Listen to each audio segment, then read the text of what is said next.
హైదరాబాద్ లోనే the best gastroenterology hospital Ananya hospital Kukatpally. Appointment కై call చేయండి. మామయ్యతో మనతో ఉన్నారు సార్. చెప్పండి సార్, ఏం జరిగింది? అన్న, నా పేరు నవీన్. నేను అబ్బాయికి మామయ్య అవుతాను, మా బావగారు. ఏం జరిగిందంటే, నా శనివారం నైటు మందు తాగిండని మాకు కాల్ రావడం జరిగింది. 9 o'clock తాగిండంట. సో 9 o'clock తాగిన తర్వాత 9 o'clock తర్వాత మన దగ్గరలో ఉన్న నాగరాజు హాస్పిటల్, మనం దుర్గా టాకీస్ ఆపోజిట్లో హాస్పిటల్ ఉంటుంది, అక్కడ ఉన్నారు. వాళ్ళు ఫోన్ చేశారు, ఇట్లా ఇట్లా జరిగింది, నేను మందు తాగిండను. హఠాహుటిన మేము అక్కడ నుంచి ఇంట్లో నుంచి వెళ్ళడం జరిగింది.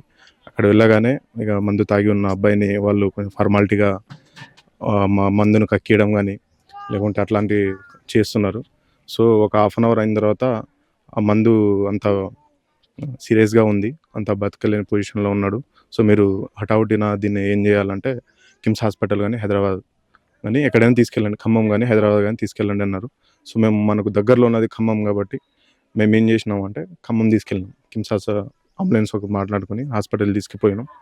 దాంతోపాటు ఆయన ఏ మందు తాగిండో ఆ మందు డబ్బా కూడా తీసుకెళ్ళడం జరిగింది. ఎందుకంటే మనకు వాళ్ళు ట్రీట్మెంట్ చేయాలంటే క్లారిటీ ఉండాలి కదా. సో ఆ మందు డబ్బా కూడా మనం తీసుకెళ్ళడం జరిగింది. వాళ్ళు ఏం చేశారంటే ఎమర్జెన్సీలో అడ్మిట్ చేసుకున్నారు. ఖమ్మం కిమ్స్లో ఎమర్జెన్సీలో అడ్మిట్ చేసుకున్నారు. ఆ నైటే వాళ్ళు తీసుకెళ్ళగానే చెప్పారు, ఈ పాయిజన్ తాగిన వాళ్ళు బతకడం చరిత్రలో లేదు. ఇప్పటిదాకా మేము ఒక 100 కేసులు చూసినాము, ఈ మందు తాగిన వాళ్ళు బతకడం అయితే జరగదు. మేము ఫార్మాలిటీగా ట్రీట్మెంట్ ఇవ్వమంటే ఇస్తాము. ఎందుకంటే ఇప్పుడు మేము పేరెంట్స్ వదులుకోలేము కదా, అబ్బాయిని మేము ఎట్లా చనిపోతారని మేము బయటకు తీసుకురాలేము కదా. సో వాళ్ళు ట్రీట్మెంట్ అక్కడికక్కడే ట్రీట్మెంట్ స్టార్ట్ చేయడం జరిగింది. ట్రీట్మెంట్ స్టార్ట్ చేయగానే నైట్ అక్కడ నుంచి ఎమర్జెన్సీ వార్డ్ పైకి తీసుకెళ్లారు. నైటే తీసుకుపోయారు. ఎమర్జెన్సీ వార్డ్ పైకి తీసుకుపోయి మార్నింగ్ 7 o'clock డాక్టర్ గారు వచ్చారు. అప్పటికల్లా మేము అంతా వాళ్ళ ఈసీజీ స్కాన్ కానీ బ్లడ్ టెస్ట్ కానీ అవన్నీ టెస్టులు రెడీ చేయించుకున్నాము. డాక్టర్ వచ్చి టెస్టులు చూశారు. ఫస్ట్ రాగానే టెస్ట్ చూసి బాబు అయితే 0% బతకడం అయితే ఛాన్స్ లేదు, మ్యాక్సిమం మేము చెప్పగలుగుతున్నాము. సెకండ్ ఛాన్స్ ఏంటంటే ఒకసారి డయాలసిస్ చేద్దాం, అది సెకండ్ ఛాన్స్. మనకు అక్కడ ఉన్నది సెకండ్ ఛాన్స్. ఒకసారి డయాలసిస్ చేద్దాము. ఆయన ఒకవేళ డయాలసిస్ చేసిన మ్యాక్సిమం బతకరు, కానీ డయాలసిస్ ఒక సెకండ్ ఛాన్స్ మైబీ అని చెప్పారు. డయాలసిస్ చేశాము. డయాలసిస్ 1 స్టార్ట్ చేశారు. డయాలసిస్ 1 స్టార్ట్ చేసిన తర్వాత 1 నుంచి 5 గంటల దాకా డయాలసిస్ జరిగింది. డయాలసిస్ జరగగానే మళ్ళీ రౌండింగ్ డాక్టర్ గారు వస్తారు కదా, 6 o'clock 7 o'clock అట్లా మళ్ళీ రౌండింగ్ డాక్టర్ గారు వచ్చారు.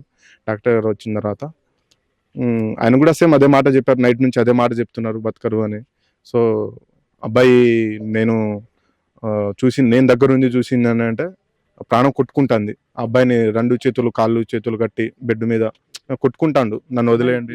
ఇప్పుడు మందు తీసుకున్న దగ్గర నుంచి, మందు తాగిన దగ్గర నుంచి వెళ్ళిపోయే వరకు అంటే కొంచెం గ్యాప్ ఉంది కదా, ఆ టైంలో మీతో ఏమైనా మాట్లాడిందా? లాస్ట్ టైంలో చివరిసారిగా ఆయన ఏం మాట్లాడినా? అయితే నేను ఇక్కడ నుంచి అంబులెన్స్లో నేనే వెళ్ళా అతనితో పాటు అంబులెన్స్లో. అయితే నేను అడిగిన, 9th class చదువుతున్నారా, నీకేం మందు తాగడానికి అంత అవసరం ఏముంది అని నేను అడిగిన. వాడు నాకు ఫస్ట్ ఏం చెప్పిండంటే, నాకు మొబైల్ కొనిపోయలేదు అని తాగినా అని ఫస్ట్ అన్నాడు. అంటే నాకేం చెప్పలేదు వాడు. అయితే నేను మొబైల్ అట్లా తాగుతారా అని నేను ఇక చూస్తున్నా. నైట్ ఆ విషయం నైట్ అన్నాడు. నెక్స్ట్ డే మార్నింగ్ ఒకసారి మళ్ళీ అడిగాము. నేను దగ్గరుండి అడిగా, ఎందుకు ఇట్లా చేసుకున్నారా అంటే, నాకు ఆ అమ్మాయి నుంచి కాల్స్ వస్తుంది, మెసేజ్ వస్తుంది. సో వాడు భయపడి చెప్తలేడు, మెసేజ్ వస్తుంది. అట్లా మెసేజ్లు రాగానే నేను ఒక నెంబర్ బ్లాక్ పెట్టాను. ఒక నెంబర్ బ్లాక్ పెట్టినా వేరే నెంబర్ నుంచి కాల్ చేసి నన్ను బెదిరించారు. నువ్వు ఊర్లో తిరగలేవు, నువ్వు బతకలేవు ఊర్లో అన్నట్టు నాకు బెదిరించారు. వాడు ఇప్పుడు ఏమనుకున్నారంటే, అటు వాళ్ళకి తెలిసిపోయింది, రేపు మా పేరెంట్స్కి చెప్తాడు మార్నింగ్, ఇప్పుడు నన్ను పొద్దున వీళ్ళు కొడతారు వాళ్ళు కొడతారు అని. వాళ్ళకి తెలియని వయసు ఆయనకు. ఆ మందు తాగితే చనిపోతారని కూడా ఆయన తెలియదు నాకు తెలిసి. సో ఆయన తెలియకుండానే తాగేసిండు. ఏదో వీళ్ళను భయపెట్టిద్దాం అట్లా, ఈ తాగితే నేను చనిపోతా అని కూడా అనుకోలేడు. అది 250 ml తాగిండు. మనం ఇక డాక్టర్లు కూడా మేము ఏం చేయలేమన్నారు. ఈవినింగ్ రిపోర్ట్ వచ్చేసరికి ఈ డాక్టర్లు ఫ్యామిలీకి కన్సల్ట్ అయ్యి, ఇక ఇంకో గంటలలో ఇక మీరు అబ్బాయిని ఏమైనా చూసుకోవడం ఉంటే చూసుకోండి, ఇంకో గంటలలో చనిపోతారు అని చెప్పగానే మేమంతా చేరిపోయాము. లాస్ట్ టైంలో ఇంకేం మాట్లాడలేదు. ఏం మాట్లాడలే. దాదాపు ఒక 1,50,000 బిల్ అయింది. ఎందుకంటే కిమ్స్ హాస్పిటల్ అది ఎమర్జెన్సీ వార్డని అదని ఓన్లీ డయాలసిస్కే 50,000 ఖర్చు పెట్టాం. 34,000 ఖాళీ మందులకే ఖర్చు పెట్టాం. ఆ విద్యార్థిని ఎవరైతే ఇబ్బందులు పెట్టిండ్రో పదే పదే ఫోన్ కాల్స్ చేసినా కానీ బ్లాక్ లిస్ట్లో పెట్టినా కానీ ఇబ్బందులు పెట్టిండ్రు, బాగా అవును. హెరాస్మెంట్ చేసిందని చెప్తున్నారు కదా. అవును. ఇప్పుడు పోలీస్ అధికారులు మీకు కంప్లైంట్ పెట్టినని చెప్తున్నారు, వారికి అదుపులోకి తీసుకున్నారా? పోలీస్ మేము బాడీని మాకు డిశ్చార్జ్ చేయగానే అక్కడ పోలీస్ వాళ్ళు ఏమన్నారంటే బాడీని డైరెక్ట్ గవర్నమెంట్ హాస్పిటల్ తీసుకోపోండి, అక్కడ నుంచి పోలీసులు వస్తారు అంటే ఎందుకు పాయిజన్ కదా కేసు అయింది. సో అక్కడ నుంచి మేము డిశ్చార్జ్ అయిన తర్వాత డైరెక్ట్ గవర్నమెంట్ హాస్పిటల్కి తీసుకెళ్ళడం జరిగింది. తీసుకెళ్ళిన ఒక హాఫ్ అన్ అవర్కి 2 కానిస్టేబుల్స్ వచ్చారు గవర్నమెంట్ హాస్పిటల్కి. వచ్చి పంచనామా రాసి అది ఫార్మాలిటీగా రాసి తీసుకున్నారు. మీరు రేపు పొద్దున వచ్చేసి పోలీస్ స్టేషన్లో కంప్లైంట్ ఇచ్చిన తర్వాత మేము ఆ కంప్లైంట్ని వెళ్ళి హాస్పిటల్లో చూపిస్తాం. హాస్పిటల్ అక్కడ పోస్ట్ మార్టం అయిన తర్వాత బాడీని ఇంటికి తీసుకెళ్ళండి అన్నారు.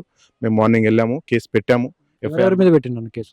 ఎవరెవరి మీద అంటే ఎవరైతే ఆయనని బలోపేతం ఎవరైతే ఫోన్ కాల్ చేసి వాళ్ళ అమ్మాయి వాళ్ళ ఫాదర్ కావచ్చు, వాళ్ళు ప్రత్యక్షంగా ఉన్నారు, పరోక్షంగా ఏమో వాళ్ళ బ్రదరు నాన్నమ్మ ఎవరో ఉన్నారంట. అది నాకు తెలియదు, వాళ్ళు మనది ఊరు కాబట్టి మనకు తెలియదు. సో ప్రత్యక్షంగా ఎవరు చేసినా పరోక్షంగా ఎవరు చేసినా అందరూ హత్యకి బాధితులే. మాకు అబ్బాయి లేడు, ఇప్పుడు మాకు చనిపోయారు. సో పోయిన అబ్బాయి మళ్ళీ తిరిగి రాడు మేము ఎంత చేసినా. సో వాళ్ళకు కూడా అదే శిక్ష పడేటట్టు చేయాలి.